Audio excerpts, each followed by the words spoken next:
Hey, what's up, guys and gals? Troy, TXRC Productions, 3DR Solo Owners and Productions Group. We got Solo over there. Don't mind my temporary AC. Our AC unit went down and they brought us a temporary FPVLR.com antenna array V1. This is the original prototype unit that Tony got to me. I did pay for this unit, but I didn't pay full price because it was the prototype. Which is actually really cool.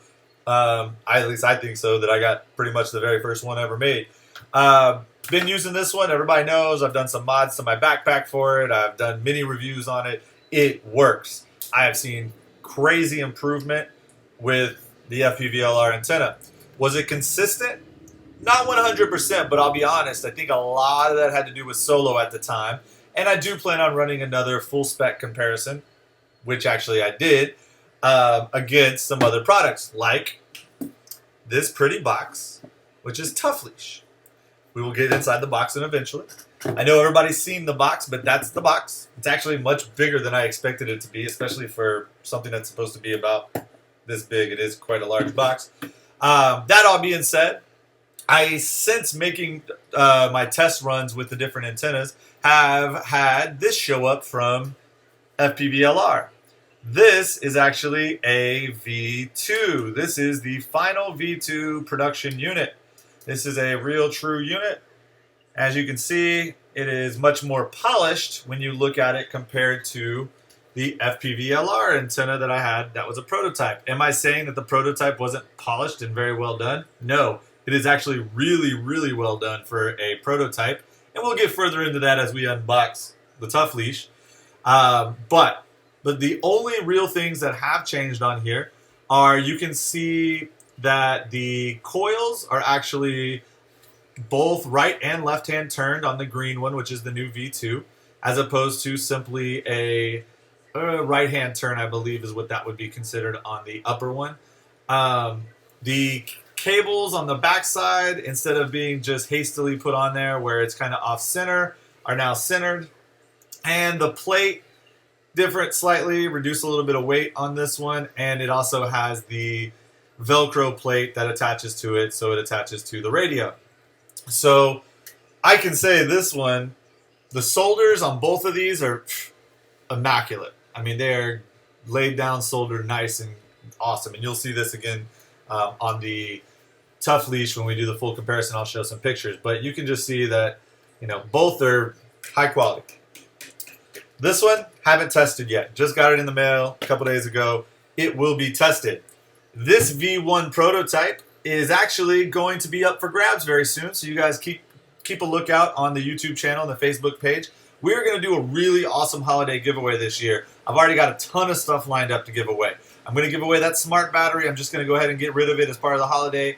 We're going to go ahead and get rid of this to some lucky Solo user. You know, I think it's pretty cool. You'll be able to get your hands on one of the very first Solo prototype units. And we're going to give away some other stuff. Who knows? Maybe we'll give away the Tough Leash if anybody wants it. That being said, let's get into this, okay? So before I get into the unbox of it and showing it, which I've already unboxed it, but before I show you guys what's all about the Tough Leash, I want to just give you a backstory. I did not request this Tough Leash. I never emailed them or messaged them and said I wanted to do a review. During the issues of when Tough Leash first kind of came out, which, to be honest, this is the first one I've actually seen, there was some talk about, was it real? Were they just trolling Tony? Were they just trying to, you know, steal Tony's product? Blah, blah, blah. And was it even real? Because nobody really actually had any. I did say that if they wanted to put all that to bed, because I was already testing FPVLR products, I would test one. Nobody ever responded. Daniel, who, again, I'm not going to get into details because I don't know the real truth, but Daniel, whom says he is a representative or helping the company get into the marketplace, contacted me down the road. In fact, he contacted me about 2 months ago when in a Phantom group he posted about Tough Leash, and I just mentioned that he had, you know, I hadn't actually seen one. He then messaged me and said he would like for me to review one. I said, cool. He said he would have me out one that following week. I said, cool. He told me that he was in the process of working some deals for Tough Leash with getting them into some large retail chains, and I don't know. I didn't put any truth or any too much weight in it. Look, I never do. I don't really ask for free products all the time, and even when I do, I offer to pay for whatever I can. If they want to give me free stuff, that's great, but that's just not me. I'd like to review stuff that I'd like to use. And if somebody wants to give it to me for free, I'm more than happy to kind of do a giveaway or something. But I didn't put any weight in it. Didn't really think about it. A couple weeks go by, a month and a half, 2 months went by. I never got it. He posted something in a Phantom group, and I just kind of picked a bone just playing around, and I said, oh, ha, ha, ha, I never got mine. I wonder if they really exist or something. He messaged me back and said, I didn't get it, or asked me if I ever got it, and I said, no. He said he had tracking saying it was delivered. Sorry, I hope some kid enjoyed it, blah, blah, blah. I'll get you a new one sent out. He joked about he had sent me a pink one, or was going to. I didn't really care if the little coil covers were pink. I mean, whatever.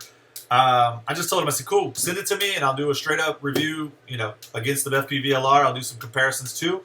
But you guys know me. I don't hold punches. So he knew what to expect. I finally got it. I got it last week, and maybe a week and a half ago. I unboxed it, and this is what I have. First of all, awesome box. Hey, it's a great box. You trying to get into some box stores or put this on a shelf next to something in a box store? Hit it out the park with the box, I can tell you that. The box is nice. Inside the box, I got this. Now, I'm all fun and games, and, I don't mind, a joke here or there, and, pink, it doesn't bother me, I don't. But with this also came a couple of antenna leads for relocating antennas for a DJI copter.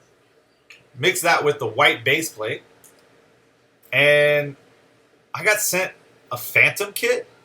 I mean, I get it. It's going to work. They're technically the same, but I got sent a Phantom kit to review. Come on, Daniel. Like I said, bro, I don't hold punches. That was a bad choice. I mean, again, pink, I don't care. I would have laughed it off, joked. I mean, it's even got the green wire coils. Like, okay. But just not the best way to start off. Number 2, taking a look at it. Just off the top, without even comparing it or having a look at at my other unit, these are coiled opposite directions. However, they don't end in the same termination spots.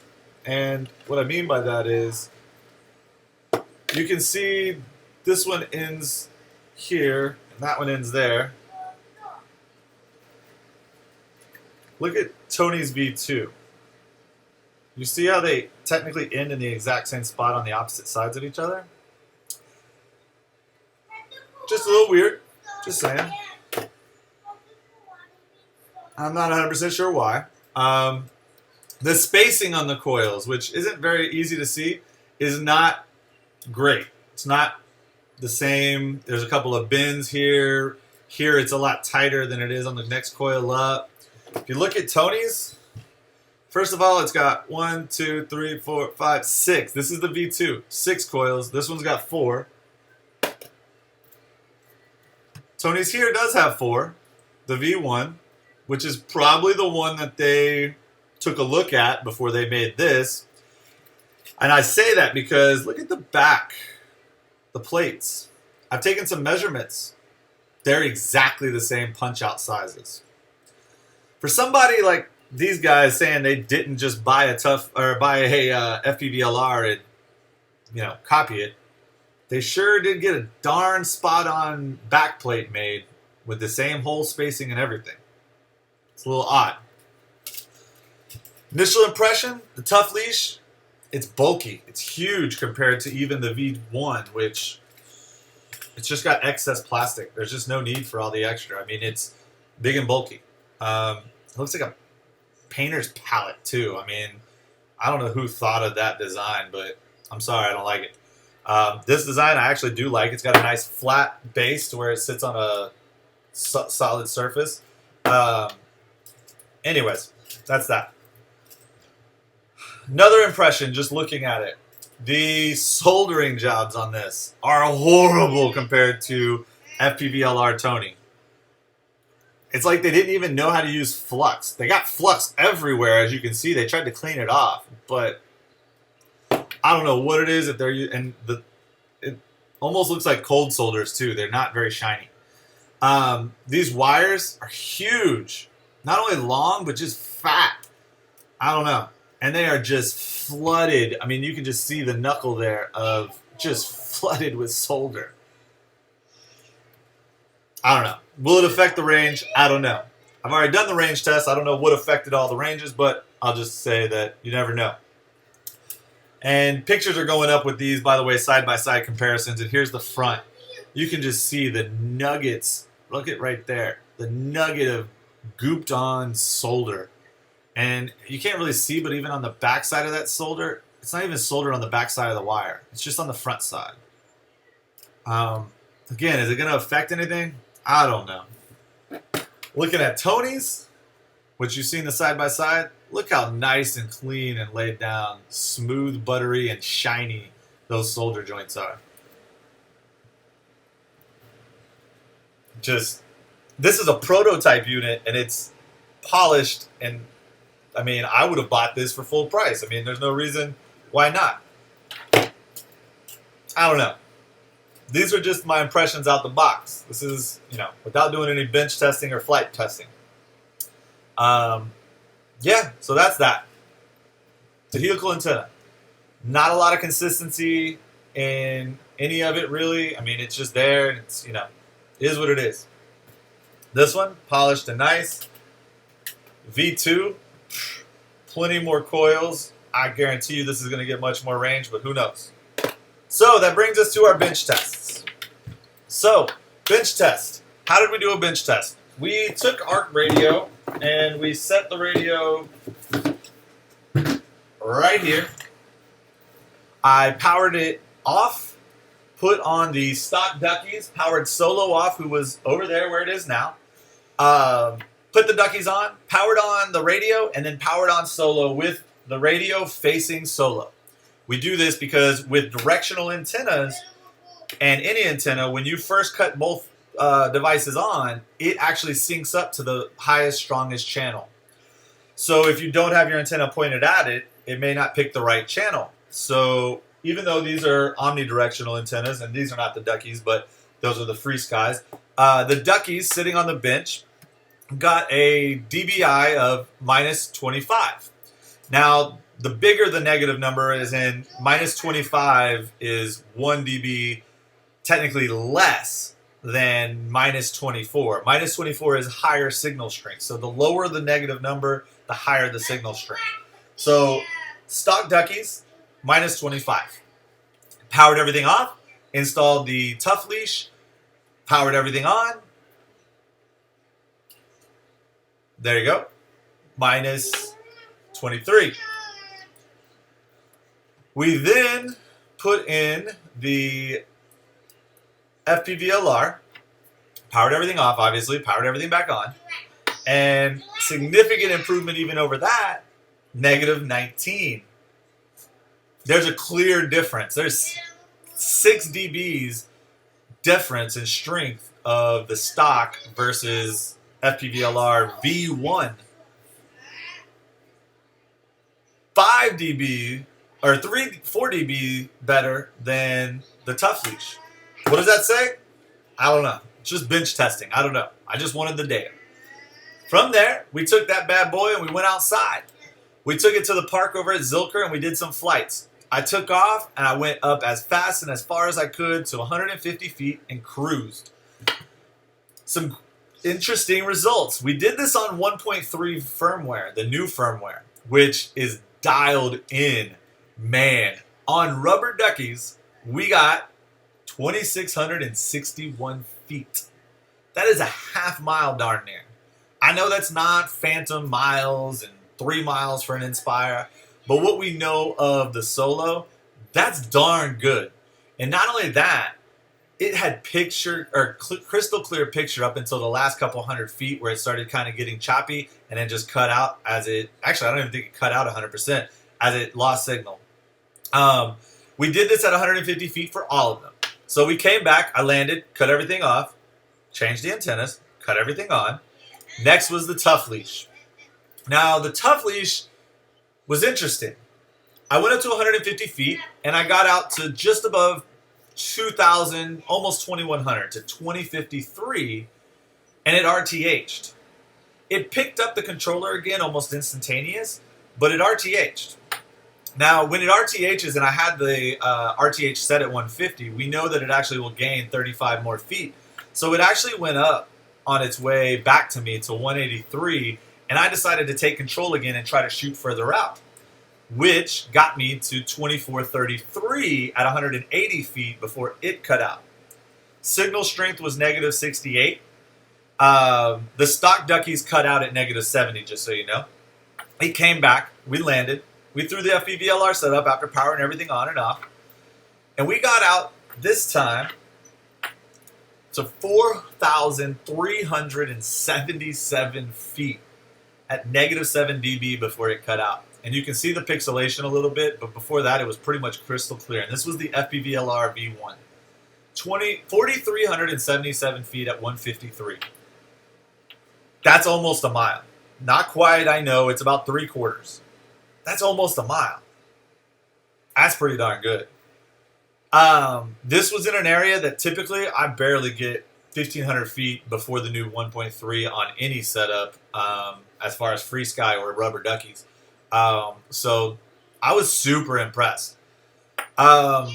This one again cut out at negative 70, so we can also associate from this that negative 70 dB is about where Solo says that's enough and cuts it out and comes back. Another interesting thing, just show one more picture.